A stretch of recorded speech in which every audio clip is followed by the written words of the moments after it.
What's happening, everybody? How's everybody doing? We're back live, getting after it. I'm almost ready to go. Looks like we're having a little bit of a hiccup on on our uh, our music tonight, on our jamming. All right, you guys ready? Excellent. We're going to get into this. All right. So tonight we are going to talk about the one and only meal template plan that you are ever going to need ever again. I know that is a big, bad, bold statement, but it is true. Okay. But before we get into all of that, my name is Nathan Nowak. I am a former professional athlete, peak performance coach, and I help former athletes turned entrepreneur regain their health while winning at the game of business. Boom. Now, for all of you new folks out there, I really appreciate you guys joining our group. We have a lot of brand new people. If you're saying to yourself, well, wait a minute, Nathan, I'm not an athlete. Hold on a second. Not an entrepreneur. Don't worry about it. That is okay because we are all athletes in the game of life, and we are all trying to live at a peak performance level. So that is why you are here. And if that is what you are seeking, and that is what you are going to get out of this group. All right. So we're going to get into it. Now, I've covered this a lot. I've covered this in so many seminars, so many workshops. I've covered it here in this group before, but it's something that we have to continue to keep talking about, keep discussing, because it's one of the basic things. It's so simple, but it's so overlooked. Here in the United States, we have people all over the world, but here in the United States, we have so many options for weight loss. So many options. I mean, if you still go to a bookstore, huge numbers of books and programs, and diets, and all sorts of stuff that you can do. And the question that most people aren't asking, or if they are, they're asking in silence, is with all of these solutions, if they all worked, then why do we keep getting fatter? At this point, right now, we are at about 70% of the population being overweight, and about 50% is considered obese. Some people overweight is 10 pounds. Obese is more than that, 25, 30 pounds overweight. Okay. So if we have all these solutions and all these solutions work, why do we keep getting fatter and fatter? Because, real quick and simple, it's because they don't work. A lot of them are quick fixes. A lot of them kind of hang on people's hopes and dreams, their fears, and they promise them the moon, and they have very, very minimal and just not any good results out there. So you have contradicting information, right? We have you want to have no carbs, you want to have a lot of carbs, you want to have no fat, you want to have lots of fat, you want to have a lot of this and a lot of that, and you got to eliminate this thing, and you got to quit doing this, and you got to stand on your head and drink lots of these nasty shakes that are just terrible for you, or these prepackaged meals with lots of sodium and crap in them. None of that stuff works. We've got to get back to the basics. We got to get back to what has been working all this whole time. Now, I've said this before. If you have the most perfect fitness plan, it is so perfect put together, but your nutrition is just not where it needs to be, then the chances of you seeing some results are very, very low. You might see some results, but you're going to be very frustrated because you're putting in all that effort in the gym and you're not getting the right nutrition, and you're going to be frustrated with what you get. You can have a really solid nutrition plan and half-ass the fitness program, which I do not recommend, but you could half-ass the fitness program and still see better results. There are some people out there that it's hit or miss, and it doesn't work. But for most people, if you have a dialed-in nutrition plan, you can get it done, and that's what we're going to discuss here. So, what I call this, and I've been using this with my clients for a long time now, it's called the rule of three. If you want this, you haven't gotten this yet. If you want this, then in the comments below, drop rule of three and I will get it to you. Okay. I will send it over to you. I have about 14 pages long. I will send it to you, not the meal list, but how to use it, how to really maximize it. I will send it over to you and you can get started on it. Okay. So when we're talking about the rule of three, there's three things that there's three parts of the rule of three that are really, really key into making this the powerhouse that it is. One of them is all the meals will be thermic. The second is all the meals will be functional. And the third is all the meals will be nutrient complete. Now, the first one of those is thermic, and you may have heard of thermic or thermogenesis before on an ad for a supplement, for a fat burning supplement, right? Because they talk about thermogenesis. Well, thermic just means to heat or increase heat. And what we want to do is when I say we want our meals to be thermic, we want our meals to be thermic to the point where they are going to increase our calorie burn during digestion. So not only are we getting good nutrients for our body, but we are burning more calories during digestion. So we're burning calories throughout the day. We're burning calories throughout our workouts. We're sitting around burning calories, burning fat. And now our body, we're going to teach our body how to burn calories during digestion. So we're just burning calories. We're just calorie burning machines, but in a good way. Okay. So the second thing is going to be functional. We want to make sure that all of our meals are functional. So that means the right combination of carbs, fats, proteins, and fiber. Now, there's certain things that are kind of set, and then there's certain things that are not. And this is where we get kind of go overboard. We give ourselves too much credit. I know a lot of people that train for triathlons and endurance races, and they'll go for a 2 hour or 3 hour bike ride and think that they should indulge themselves in pancakes and all this huge buffet of breakfast, but you really haven't burned that many calories to indulge that much. So when it comes to carbohydrates, those are going to be different for everybody, and we can figure those out. There's a way to figure that out. If you are somebody that's working all day long, moving and grooving on your feet all day, and you're active, you're going to need more starchy carbohydrates than somebody that sits at a desk. Okay. Protein, another thing, is where the metric is kind of up or down for different people, different parts of your life, whether you're trying to lose weight or lose body fat, or if you're trying to build muscle.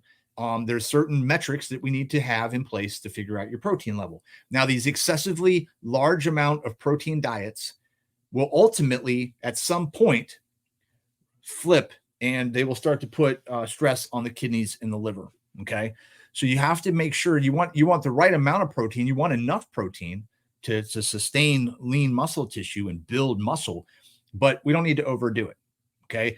If you're drinking a protein shake that has 60 grams of protein in it, and you're drinking that in one sitting, you're not going to get 60 grams of protein. Okay. Your body cannot absorb that much protein in one sitting. The reason why bodybuilders do that is because they're trying to shove as much protein in there as possible, knowing good and well that most of it's going out the other end, but they're just trying to overconsume because they're trying to get so big. Okay. So if you're not trying to be a bodybuilder, then one, save the money. Two, save your kidneys and your liver. Okay. So there's a way to do that. And a simple way, and this, like I said, if you need help specifically, message me and I can help you specifically. But if you take 1 to 2 grams of protein per 1 kilogram of body weight, that's a good kind of metric on how much protein you should be consuming. Depending on how you feel, if you're testing your body fat on a regular basis, your body composition, and you notice things are not going in the right direction, that's when you start to tweak things. Okay. So it's always good to track. And I think we've talked about tracking before. And then we've got fiber. Fiber is kind of a set number. Women should have between 26 and 28 grams of fiber per day. Men should have between 38 and 40 grams of fiber a day. Now, the United States, our diet, the average person consumes about 16 grams of fiber per day. And we wonder why we have so much chronic illness, so much disease, so many digestive issues, because we're not getting the right amount of fiber to help our digestive tract stay clean and stay healthy. You add processed foods, you add genetically modified foods to that, and now you've got some big troubles. Okay. So we've got the carbs, we've got the proteins, we've got the fats. Fats again is going to be a little bit different for different people, but I'm going to teach you. I'm going to show you a way that you can figure that out real easy as well. Okay, and then the next thing, the last thing. So we've got thermic, we got functional, and the last thing is going to be nutrient complete, and which means that we have the right amount of macro and micronutrients, mostly on the micronutrients at this point because we have a functional nutrition plan, but we have the right amount of micronutrients that the body needs, all the stuff that gets us going and keeps us moving, keeps us efficient. Okay. Now, it doesn't matter how clean you eat. It doesn't matter how organic you eat.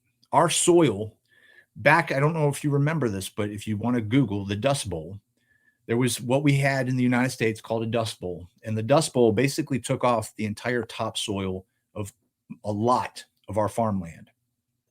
It never came back. And after that point, our nutrition values in our food went down. And as our food has not been, as our fields are not used properly, where we do corn one year and broccoli the next year, and we continue to keep recycling the same fields with the same vegetables or the same fruits, and they're not replenishing the nutrients of the soil. We just keep depleting it, depleting it, depleting it. Okay. So it's my belief, and I've been doing this for a really long time. It's my belief that everybody should be taking some kind of supplement. Not everybody has to take the same supplements, but I believe that we need a supplement because we have nutritional gaps in our food that we can just continue to keep eating, and we're not getting the nutrients that we want. We're eating a bunch of empty calories. So even if we're eating good, high quality food, there still might be some nutritional gaps, and that's where supplementation is key. If you need help with supplementation, you can drop supplementation below. I can help you with that. And I can also do one of our live shows could be about supplementation and the different products and stuff that's out there that I recommend and I share with my clients. Okay, so we've covered that. So all of our foods, all of our meals are going to be thermic, functional, and nutrient complete. And so here are the guidelines. So what we want to do is you notice that we've got the rule of three. So it's going to be a lean protein, a starchy carb, and it's going to be a fibrous carb. Okay. So we've got lean protein, starchy carb, and fibrous carb.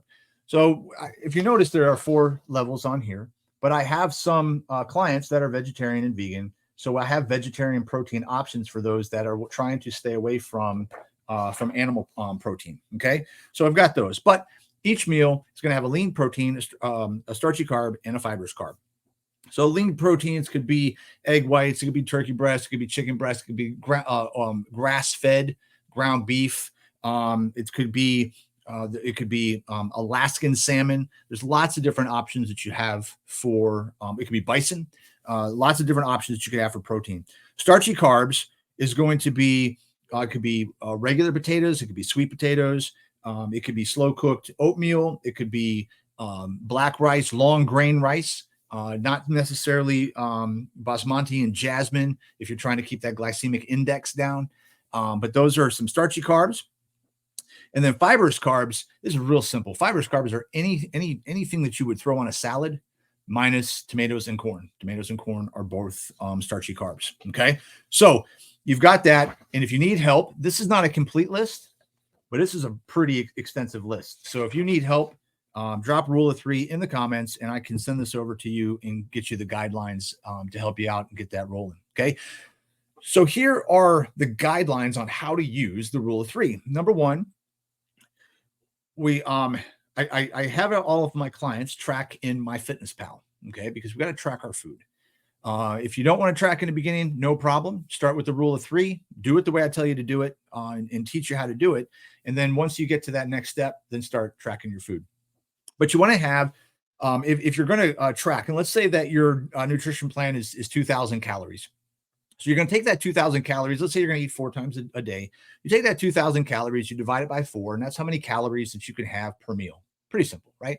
So then you figure out your lean protein, starchy carb, and your fibrous carbs. You add those meals in the calories in there, and then boom, you're set. You've got everything done. Okay, that's the simple way to do it. If you don't want to track your meals, then you could have visually equal portion sizes of each of the lean protein, the starchy carb, and the fibrous carb, and have those on your plate. So an easy option would be grilled chicken breast, steamed broccoli, and a baked sweet potato. Okay. Now, if you eat grilled chicken, steamed broccoli, and a baked sweet potato every meal for 5 to 6 weeks, you're going to be freaking miserable. All right. You've got to get creative. Now, on Thursdays, inside this group, I drop at about 10 a.m. every Thursday. I drop a new recipe. Now, you can easily trash these recipes and make them bad. But if you take them and use them, apply them into the rule of 3 in the way where I teach you how to eat, you can make all of these recipes very healthy. Most of them, I put in the healthy options and I take away the trash that I don't like. And I already put that in there so that you don't even see it. And then you can use these recipes as part of your rule of 3 menu. All right. Now, the desserts, those are for the cheat day. We'll get into that in a minute. All right. So we got visually equal portion sizes of each one. Eat until you're full. All right. So if you have, let's just say a fist of chicken, a fist of broccoli, a fist of a baked sweet potato. If you're still hungry, then go get a visually equal portion size of each one again. Just don't go get just the starchy carb, or just don't go get one thing. Go get the visually equal portion size of each one. Now, they don't always have to be in separate groups on the plate. You could have a baked vegetable lasagna where it basically has everything in it. Okay. So just remember that. The next thing is, and I preach this all the time, and we've even done challenges inside this group where you want to drink 128 ounces of water a day. The average person, average American, only drinks about 30 ounces of water a day. And again, you don't have enough fiber in your diet. You don't have enough water in your diet. And we wonder why we have cancer, and we have chronic illnesses, and we have brain fog, and we don't feel good. Every system in the body works on water. We have to have water. Now, if you go to a doctor's going to say, well, just have 8 to 10 glasses of water a day. Well, if you do 8 times 8, which is 8 ounces, how much is that? 64. For those of you who didn't go to school, 64 ounces of water is half a gallon of water. It's still not enough. We got to keep going. I was just for those of you who don't know, I went to a private school, and I can't do math for anything, but down 8 times 8 is 60. That was kind of where I was going with that. You guys are way ahead on the math than I am. Okay. All right. So the next thing, so we got visually equal portion sizes. We got drink 28 ounces of water a day. Charlie says, drink your water. The next thing is limit your saturated fats. Now, saturated fats are anything that's solid on room temperature. Okay. So we want to limit those. You don't have to avoid them. You just want to limit them. Okay. Not eat a lot of them. We want to have the good fats. We want to have the essential fats. We want to have some omega-3s. A small amount of omega-6s, and we want to make sure, because we need fat for our heart and we need fat for our brain. Okay, so going fat-free is not good because it's going to mess up your heart, it's going to mess up your brain. Okay, in the short term, yeah, it might work, but long term, you're going to have some health problems with that. Okay, so we want to have good fats. We just want to limit some of the saturated fats. Okay, the next thing is avoid processed foods. Now, that's basically anything in a box, anything that you have to read the label on. Is something that you should probably avoid. I have a supermarket tour. When I owned my gym, we used to take people, to the supermarket, and we would do a supermarket tour with 10 to 12 people and teach them all the pitfalls and teach them how to get the best out of it. Now, I have one virtually, and I go through it. It's a webinar. So if you want access to that, let me know, and I can send you the information on that. It's a great supermarket tour, and it teaches you everything that you need to know. But you basically, in a nutshell, you want to go around the perimeter of the supermarket. That's where all the living foods are. That's where all the live foods are. Those are where all the majority of the healthier foods are. Okay. And then every once in a while, you may go up and down the aisle to grab 1 or 2 items, but you do not want to shop the majority of your meals in the aisles. Okay, because that's where all the stuff is. That's where all the canned stuff is, the box stuff, all the prepackaged stuff, all the processed stuff is in the aisles. Everything that was alive at one point is going to be around the perimeter of the supermarket. Okay. Now the next thing is to limit, but avoid sugar. Okay. Now I'm not saying be sugar free because body still needs sugar. Okay, but you don't need all the added sugar. So if you're looking at things it's in the box and it's got 33 grams of sugar, then obviously one, you shouldn't be eating the box, but two, it's got a lot of sugar in it. Now, carrots, yeah, they have sugar, but that's okay, right? Because I told you, you need some sugar. We can't be sugar free. And if you look at something on a container and it says sugar free and you flip it to the back and it says X amount of sugar or no sugar added, there's still sugar in there. And if you look at the ingredients, you start reading the ingredients, now it's got sugar substitutes. And that's a whole nother problem that we have is adding sugar substitutes to stuff. Sure, it's not the same as sugar, but it messes with your brain. It can mess with the rest of your body. It can mess with your digestion. So we've got to be careful with what we're putting in our bodies and watching out for the sugar-free because it's allowed to be labeled. The FDA allows companies to label something sugar-free or fat-free if it has less than a half, I think less than 5 grams of sugar or fat. Same thing with sodium. Look at Dasani. If you look at a Dasani bottle, it says sodium free, right? If you turn around in the back, it says negligible amounts of sodium. So is it 0 grams of sodium or is it negligible amounts? Which one is it? It's the same thing with PAM cooking spray. If you ever look at the back of PAM, it says for fat-free cooking. But on the back, it's got 100% vegetable oil. The last time I checked, vegetable oil is 100% fat. And then some kind of spray stuff. So does the spray stuff make it 0 fat? No, it's because they're telling you that in the can, a spray, a third of a second of a spray is fat-free. So what they've done in that case is the FDA says, well, if you can make the serving size so small, then it can be fat-free. But has anybody taken a skillet and coated the whole skillet? No, it's right. So you got to be. This is where we don't think, and things start to happen, and we wonder why we're not getting the results that we want. Okay. All right. And then the next thing is what I teach people is rotate your foods. Don't keep eating the same foods over and over again. Now, I understand sometimes we get into a rut, we get stuck and we have to keep eating the same food because, our schedule or timing or whatever. That's fine. But we want to do, I do what we call the rotation diet. And on days, and these colors have nothing to do with the food colors. These are just colors that I've made up for my clients. On Monday, you eat red. On Tuesday, you eat yellow. On Thursday, you eat green. I think I missed a day, eat blue, and then go back and eat red. So whatever you ate on Monday, you could eat again on Friday or Thursday. Okay. However many colors you want. Some of my clients have gotten to the point where they only eat foods on one day that week, and they're able to switch out their foods all week long and then go back to Monday and then have the food again. So they're getting 6 days off of a food, which is pretty good.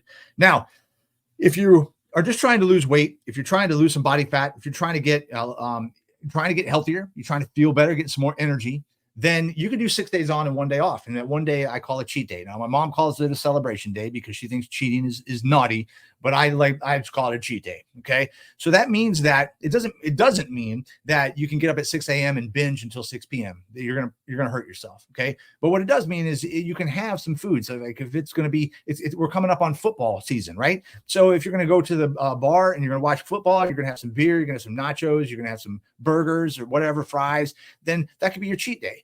But it means that the other 6 days of the week, you're going to follow and you're going to focus on the rule of 3. Okay. So you got one cheat day a week. Now, if you have something like you have some chronic illness where you have diabetes or arthritis or something that you're trying to reverse and trying to get back out of, then I have to explain cheat days in a different way. Okay. Because there's going to be a certain point in the beginning where we can't really cheat that much because we've got to teach the body that it's okay to heal itself. Okay. So, but we're not going to, that's too much for what we're going through tonight. Okay. If you do have a chronic illness like diabetes, hypertension, high blood pressure, PCOS, thyroid issues, arthritis, anything that is chronic. You can message me privately. You don't have to put it in the comments, but you can message me privately, and I can teach you how that I've been helping my clients reverse chronic illness and get back to from disease back to ease. Okay, so we can do that for you. All right, so that is basically everything. That is how I set it up. The rule of three is the only meal plan. I've been using this meal plan for several decades. I have clients that are still using this program. They have this, and it's like all battered and stuff, and it's on their fridge. They're still using this today. This is not a quick fix. This is not a get rich quick scheme, right? This is not a drop a bunch of weight and then gain it all back thing. If you focus on this 80% of the time, you get to your desired result, and you focus on this 80% of the time, then you're gonna be golden.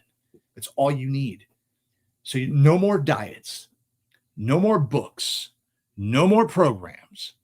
Focus on this. If you like to eat, if you're an eater like me, then all you got to do is just focus on this, exercise, move and groove, and you'll get the desired results you want. Okay. It's not that hard. Now, if you're looking to lose weight, feel great, have more energy, decrease brain fog, just want to feel better than you have, then I implement this and I teach this in depth in our 21-day body transformation challenge. So you can go to 21daybodytransformationchallenge.com. The first thing you're going to get is my 15 keys report, how to optimize your nutrition. Okay. So you're going to get that first, and then we're going to talk about the 21-day challenge, and it's going to go through, but it's not only going to go through the nutrition. It's going to go through the fitness and recovery and how to stagger things so that you're constantly getting and improving and moving forward. There's no more plateaus. Okay. So it all starts though with your nutrition. Doesn't matter about the fitness plan if the nutrition is trash. Okay. All right. That's all I've got. Any questions, any comments, drop those in the chat, and let me know what you think. For those of you that have been on the rule of three for a time or been through the 21-day challenge, put the comments below. What do you like about it? And give some feedback. Let some of these new folks know that this stuff it's fantastic. It works. All right. So that's it. That's all I've got. All right. So you guys have a great night out there, and I'll see you guys next week. Same time, same place. All right. Until next time, start strong, finish stronger.